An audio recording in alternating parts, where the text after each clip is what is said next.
January, 1944. A Royal Ordnance Factory floor in South London. Under harsh industrial lights, men in oil-stained overalls guide a massive gun barrel into the turret of an American-built Sherman tank. It doesn't belong there, not really. The barrel stretches nearly 14 feet from breech to muzzle, almost double the length the turret was ever meant to handle. Nothing about this looks right. The breech has been rotated sideways, 90 degrees, just to make it fit. The radio operator's position? Torn out completely. The bow machine gun? Welded shut. An armored box now clings awkwardly to the back of the turret, housing equipment that no longer fits inside. It looks improvised. Desperate. Like a battlefield fix cobbled together by men who ran out of options. And in a way, it was. The Ministry of Supply had already tried to shut the project down, twice. The Department of Tank Design issued formal orders to stop work. Even the Americans reviewed the idea and dismissed it outright. Poor design, they said. Not worth pursuing. But 5 months later, 342 of these machines would roll ashore in Normandy. Within a year, more than 2,000 would be in service. They would fight from the beaches of Sword and Juno to the banks of the Rhine. They would take on Tigers and Panthers, machines no other Allied tank could reliably defeat, and win. This was the Sherman Firefly. And it changed everything. To understand why it existed, you have to look at the crisis Britain faced in the summer of 1943. German armor had leapt ahead. The Tiger I, armed with its infamous 88mm gun, could destroy a Sherman from over 2,000 yards, well beyond the reach of the Sherman's standard 75mm. Its thick frontal armor made return fire almost useless.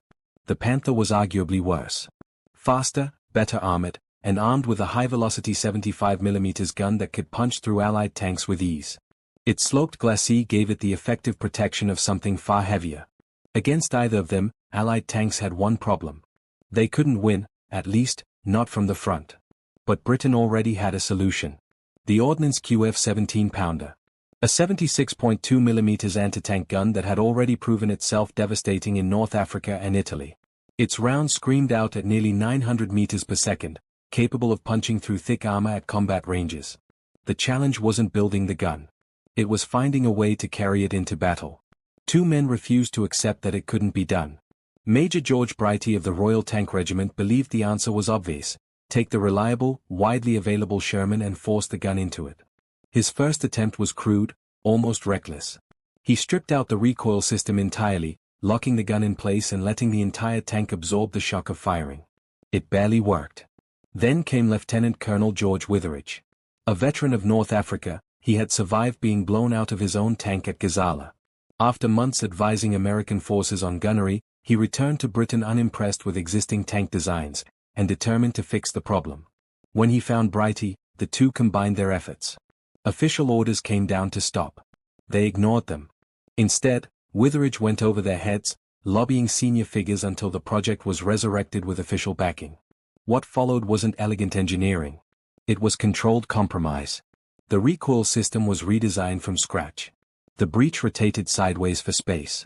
A new mantlet, a new cradle, even a modified barrel, all purpose-built to make the impossible just barely work. The result, the 17-pounder Mark V, a version created specifically for this tank, and this tank alone. The Firefly itself was a study in trade-offs. Armor remained unchanged. Mobility stayed respectable. But inside, space was sacrificed ruthlessly. The crew dropped from 5 to 4. The hull gunner disappeared, replaced by ammunition storage.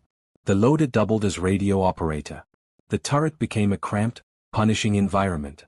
When the gun fired, the recoil forced the commander against the wall. The blast could momentarily blind the gunner.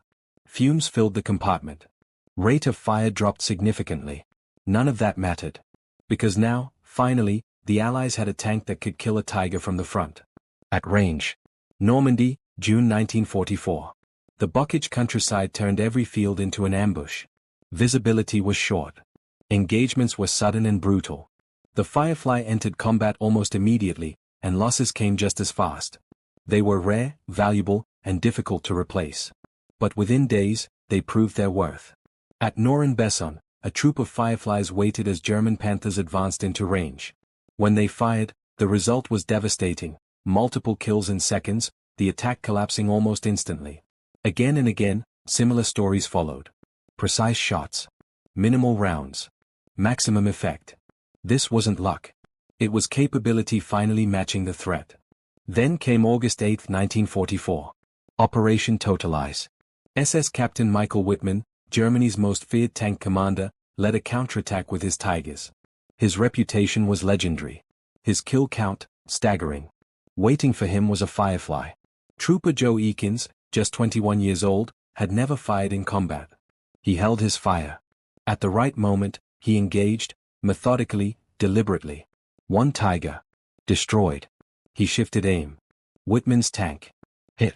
The explosion tore the turret clean off. A third Tiger followed. In minutes, the myth was broken. The Germans quickly learned to fear the Firefly. Its long barrel made it easy to spot, and a priority target. Crews adapted, camouflaging the gun to make it appear shorter, anything to avoid drawing attention. And yet, despite being hunted, Fireflies often survived longer than standard Shermans. Not by chance, but by doctrine. They were protected. Held back. Used carefully. Because they were the one tank that could turn the fight. On paper, other Allied guns tried to compete. In reality, none matched it, not consistently, not reliably. For the critical months after D-Day, the Firefly stood alone. Roughly 2,100 were built. They served across Europe, long after the beaches of Normandy.